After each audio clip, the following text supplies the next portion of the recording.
Okay, I'm not gonna complain about these allergies draining my will to live. I think it's time to paint some more bugs.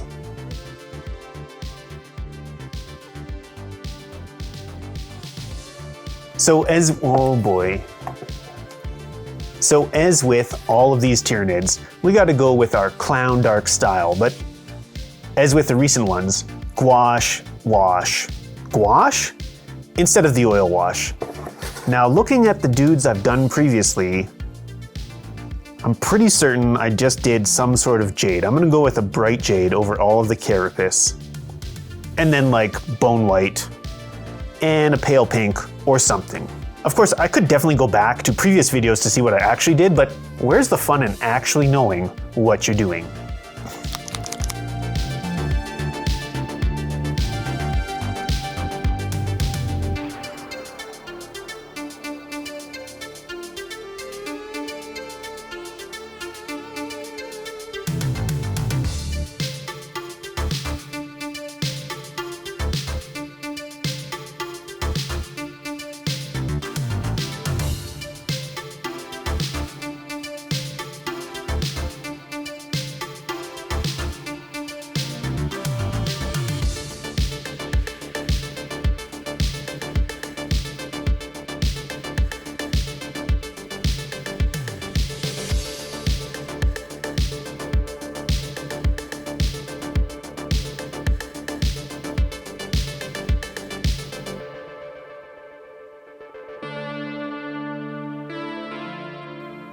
Now every paint job has what's known as the ugly phase. But the lucky part in doing this process is we actually get the ugly phase twice.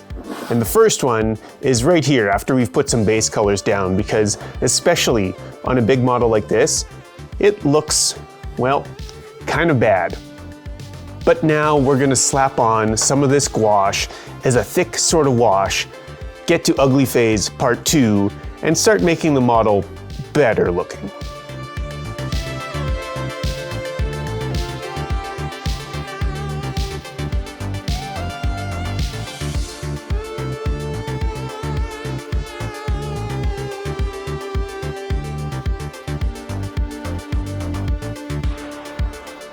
And now we're at the second ugly phase. But we let this dry on there for a few minutes just to make sure everything is dry, set, not wet. And then we start removing it. This is kind of my favorite, oh, let's change this.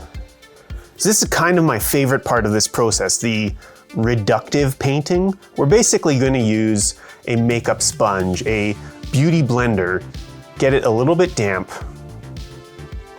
not soaking wet, just damp, just so that it reactivates this gouache and we can start removing it.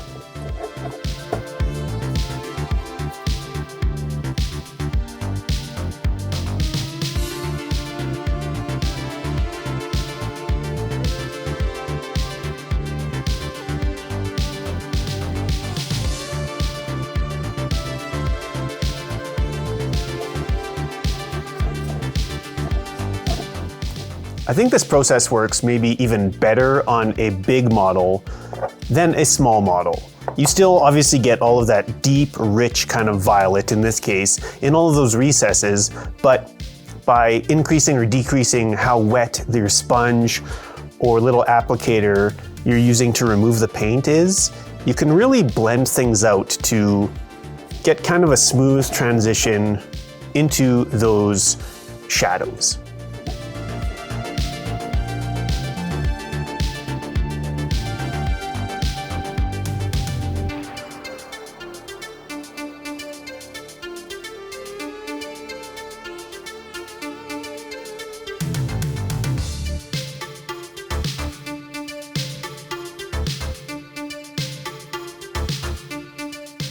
Or you can just be pretty lazy like me and just remove the bulk of all of that color and then go back in with a brush to add some highlights to really pump things up.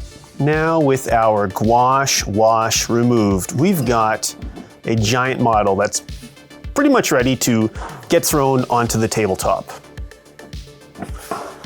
But with just a few more minutes and the brush, I think I'm going to add some quick kind of textural highlights to just increase the contrast a bit.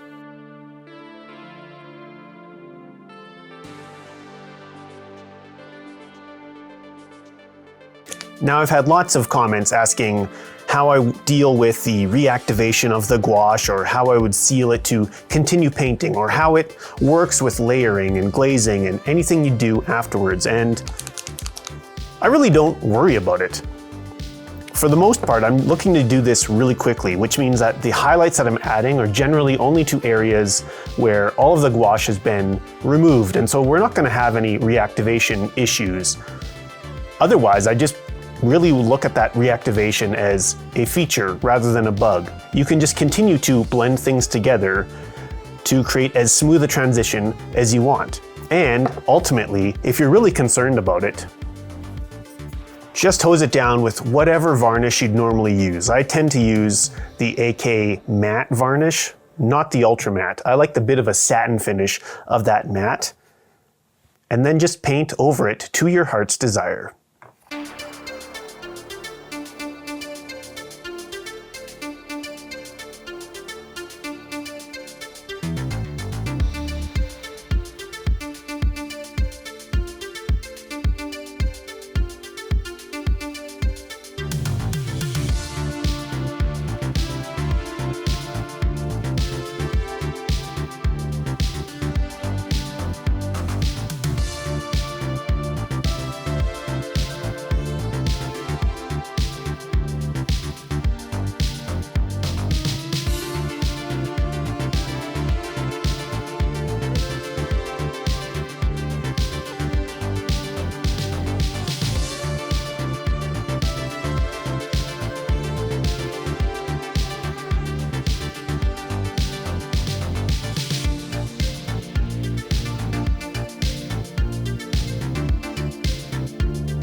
So sure, it's the traditional base coat, wash, highlight method, but it's in a way that I enjoy much more.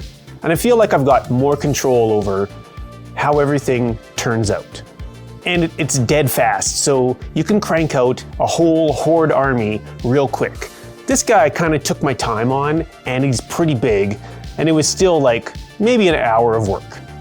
Which, I don't know about you, that's pretty good for a giant model. The little guys, they take much less time. And when you do them a bunch at once, in a batch, you can crank out so many in very short order. And I think the results are pretty dang awesome. Anyways, that's enough of my nonsense today. Thank you so much for watching. You really are awesome. And I'll see you tomorrow?